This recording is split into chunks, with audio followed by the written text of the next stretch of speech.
Alam to ni Mayor at binring up sa aking atensyon na kada po high tide, tulad po ngayon hanggang sa December 11, high tide po eh. Pag high tide po, pumapasok yung tubig papunta sa Paco, nag-spill yan sa karsada at sa mga kabahayan. Ipapaliwanag na lang siguro ni Mayor yung detalye ng pagbaha na nakaka-affect po sa ating mga kababayan. So kami po, kasama po ang DPWH, kasama po natin yung UPMO Director at yung pong Regional Director ng DPWH. Nag-usap po kami nila Secretary Dizon na ilagay muna po yung stop plug. Yung stop plug po, hindi po siya kahoy. Yun po yung bakal na nakikita niyo sa likod. Ano po ang purpose ng paglalagay ng stop plug?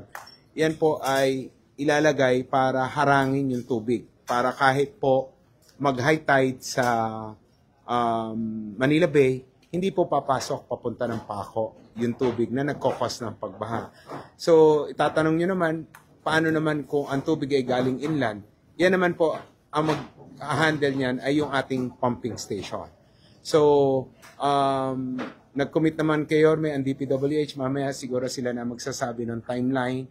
Hindi lamang ng paglalagay ng stop plug, kundi pati na rin yung timeline ng pag-repair.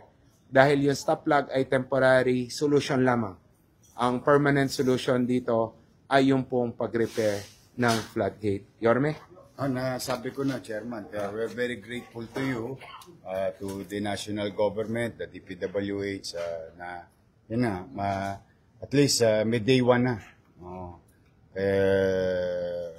Ang mahirap kasi talaga, Chairman, sa pakiramdam ng mamamayan, ay yung walang prescribed period. Yung bang kahit papano ngayong araw na ito may maasahan na. May singilin na yung taong bayan na in the next 2 weeks baka bumaba na yung tubig and by March wala na tayong problema. So we're very grateful. Thank you to you, Chairman, to the MMDA family and DPWH. Thank you sa inyo. Antabayan na lang namin. Session na kayo. Lagi ako umiikot. Baka makita ko walang ginagawa. I-report ko sa iyo, RD. Kailangan araw-araw. Kasi buhay ng tao ang pinag-uusapan natin. Tayo naman ng malagay sa katayuan ng mga taga-Paco, kalusugan nila, ng mga apo at anak nila. We really have to hurry. Thank you very much sa inyo. So, nasabi mo na ba yung timeline? Director, na-upmo natin? Opo. Meron pong dalawang bagay na gagawin para po sa ating pong pagkukumpini nitong ating pong Paco floodgate. Una-una ay tinatawag na emergency works.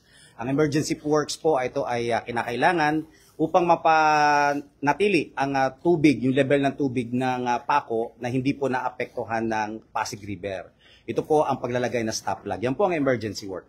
Meron po tayong 4 na stop plug na ilalagay dyan and it will start now. Ito lang po ang ating nagiging constraint ngayon. Gawa ng yung crane po natin doon kailangan ay maposisyon pinakamalapit doon po sa ating paglalagyan upang hindi po ito bumaliktad o tumaob. Ang paglalagay po ng emergency work na stop plug ay 2 linggo. Ito po ay magagawa natin na mas maaga kung maayos po natin ito na maalis natin. Meron naman po tayong permiso na mula sa Unilever na atin po itong aalisin at ibabalik na lang natin kung kinakailangan.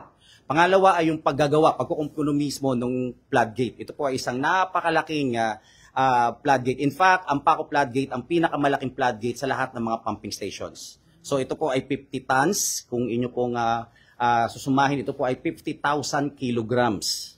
Ito po ay hindi basta-basta na trabaho. Ang gagawin po, ayon sa ating consultant na Koreano, tayo po ay gagawa ng tinatawag natin na work shoring. Ito po yung iaangat natin ang floodgate, ipapatong doon, at ito po i-level natin para maibalik natin.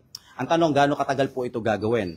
Sa ngayon po, nailagay na natin ang yung pinakapundasyon ng shoring. Habang yung 2 linggo po ay dumaan, walang ginagawa ang DPWH. Kami po ay gumagawa na ng stop plug at nailabaon na po ang shoring.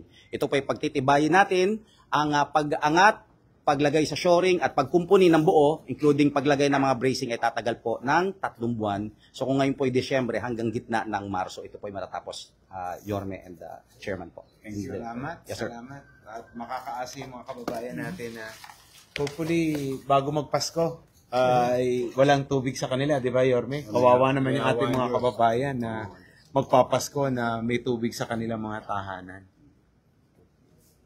So, salamat. Thank you. Salamat sa inyo. Sorry, Chair, pwede ba hindi flood control? Pwede ba maraming question?